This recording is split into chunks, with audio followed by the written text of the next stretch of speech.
The reading from Shakespeare is from his play, The Merchant of Venice.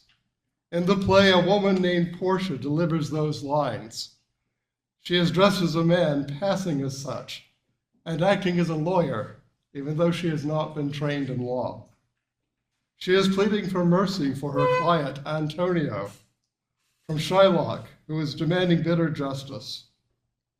In her brief soliloquy, Portia states that mercy is not strained, is divine, blesses the person who receives it as well as the one who shows it. And it is more powerful in its sway than that of government, the power of government. It is important to reflect on mercy. In one translation of the Tao Te Ching, there is a passage that an idea becomes stronger when it is absent. And in our time, mercy is uncommon. To be clear, mercy is compassion or forgiveness shown towards someone whom it is within one's power to punish or harm. Mercy is compassion or forgiveness shown towards someone whom it is within one's power to punish or harm. Though that definition says someone, it might also apply to groups of people or institutions as well, who also might need compassion or forgiveness. Mercy implies a difference in power, with one person having the power to punish or harm another. Mercy means that one person or institution or group of persons is vulnerable to another. And this is true in too many ways to name them all this morning. Immigrants to this country are in need of compassion, as are transgendered people. Instead, our society is harming people who have committed no crimes. Our nation lacks compassion, the central spiritual state in both Christianity and Buddhism. Mercy is openly scorned by those in power. There is an effort to deny the humanity of groups of people. History teaches us that once humanity is denied, there are terrible consequences. We who have some degree of individual or collective power need to cultivate the virtue of mercy in ourselves, that we might cultivate it in others. Shakespeare's Portia tells us that mercy is not constrained. It is not forced, but comes naturally, like rain from heaven. It is an internal decision, not compelled, but originates in the spirit of the individual or community. Mercy is a matter of spirituality, therefore, regardless of theological origin. This points to the reality that mercy is found deep in the recesses of our mind, our soul, if you would make it that. In a more religious context, it comes from deep within, without compulsion. It is difficult to fathom the depths from whence mercy comes. Sometimes it derives from empathy. Sometimes it comes from putting oneself in another's place. Sometimes it comes from the wish not to harm. Sometimes it derives from principle or theological belief or community practice.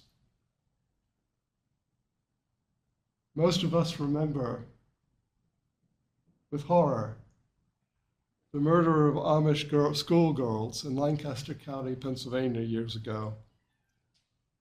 The most astonishing aspect of that was that afterward, the Amish community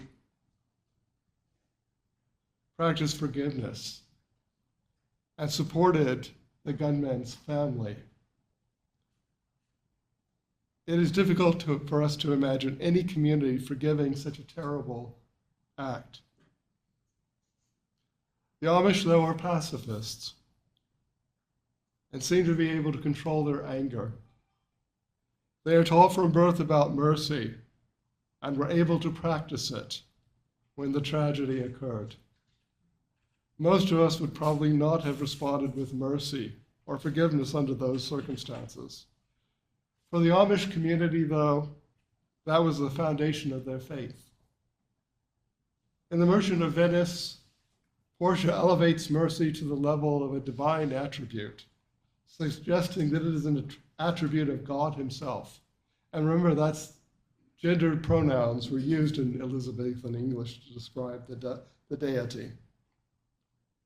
But the point is made that God has the capacity to forgive humanity through experiencing what it means to be human. And this speaks to our Universalist heritage. Our religious movement is the product of the merger in 1961 between the American Unitarian Association and the Universalist Church of America. The Universalists had fewer members at the time of merger, never had the famous people the Unitarians did, and the theology was not as embracing of diversity of belief as that of the Unitarians. Most Universalists from the beginning of their movement until the merger with the Unitarians believed that all souls eventually went to heaven. They did not believe that all people were good and therefore worthy of God's mercy. Rather, they believed that God was merciful to us. Believing in God's mercy freed the Universalists from theologically obsessing about God's judgment, and it enabled them to focus on the present, the world they lived in, rather than the world they would go to. God's mercy empowered them to focus on social justice and the here and now. They were Christians unconcerned with their immortal souls and more focused on societal issues like poverty, education, and health.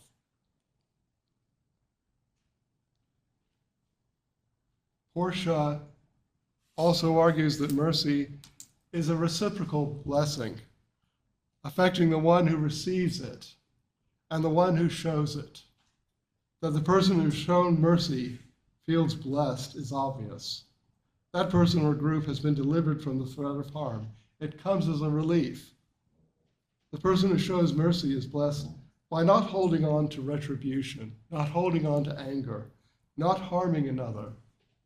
That person is also freed from the burden of causing or continuing harm in some way, even if that other person was the first to cause harm. Portia argues that mercy is more powerful than the power of the crown or the sway of the scepter. She means that mercy is more powerful than the power of government because it is rooted in the spiritual life. In Shakespeare's time, government was justified only as a means of control, preventing anarchy. That is ironic because so many of the problems in Renaissance England were due to the instability of the government caused by the personality of the king or queen, the head of the government. Mercy, Portia argues, is more significant than justice. Justice is a man in a very patriarchal society. She is arguing that the man she loves should not be put to death because he owes money. Her point is that mercy is more significant than the laws of her era. Her point was that the laws do not demonstrate compassion or understanding of human nature. They are often written to preserve economic systems rather than for human needs.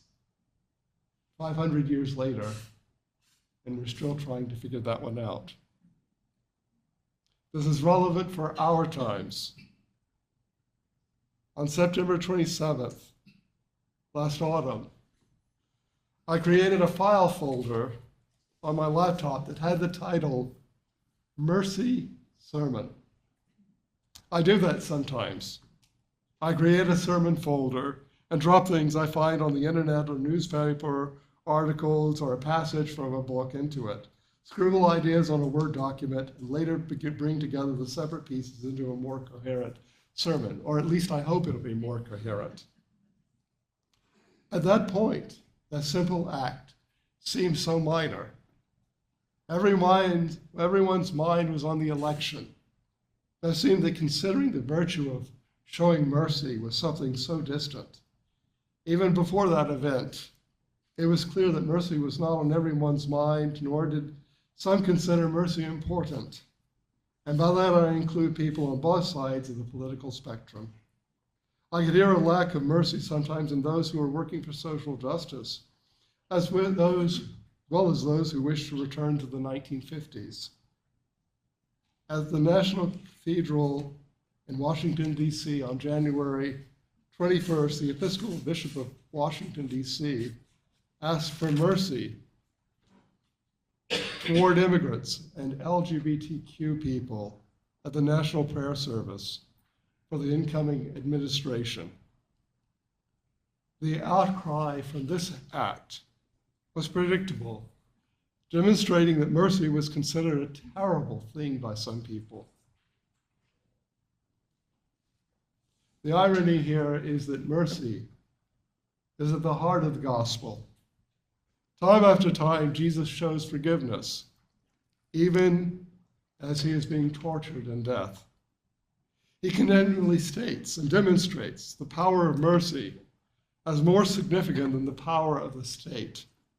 He calls his followers not to adhere to the path of vengeance, but to embrace a path of forgiveness. He admonishes his disciple when Peter cuts the ear off a Roman soldier. It is clear that to follow Jesus is to show mercy.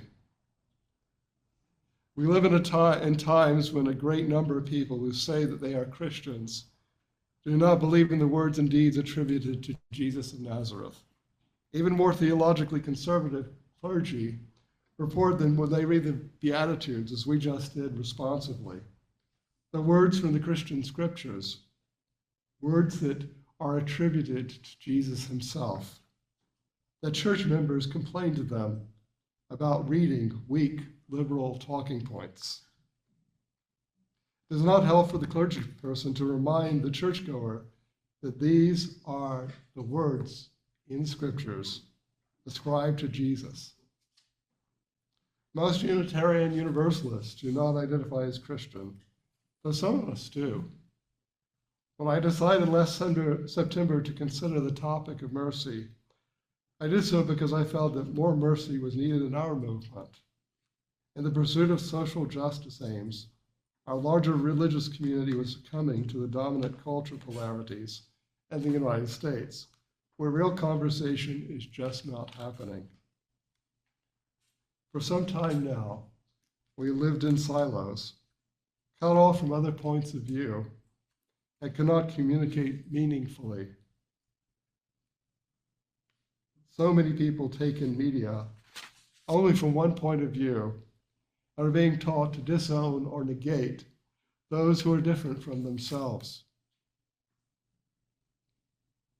When I considered mercy back then, it was from the perspective that people in our religious movement might agree on what social justice goal was important, but differing opinions about how that might be attained were strong enough to cause separation. Cancel culture seemed like our worst problem to engage with each other. It seemed in September that our inability to show mercy to each other was an issue that could harm us. The issue now is that things have changed.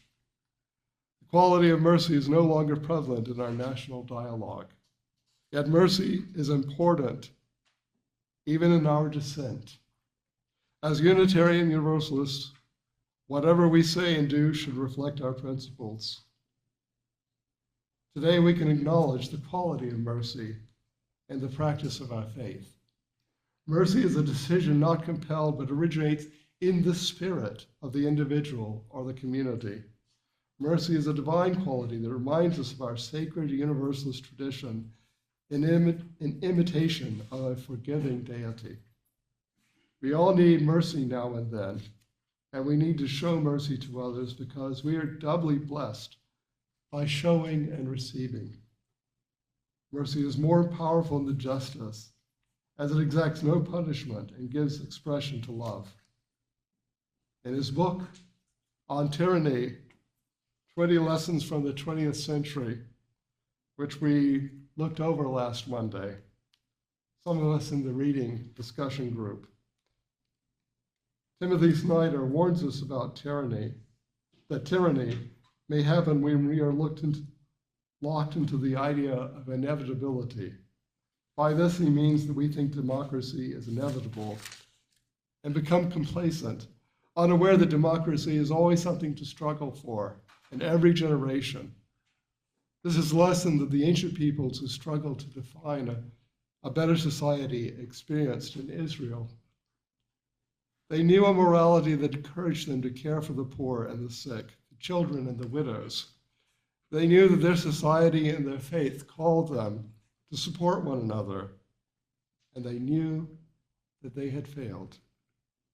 They canonized their sacred scriptures to include this attention to social action and to mercy. There are passages stating that it was not enough just to perform rituals or to say prayers. Their faith in God also called them to acts of charity and awareness.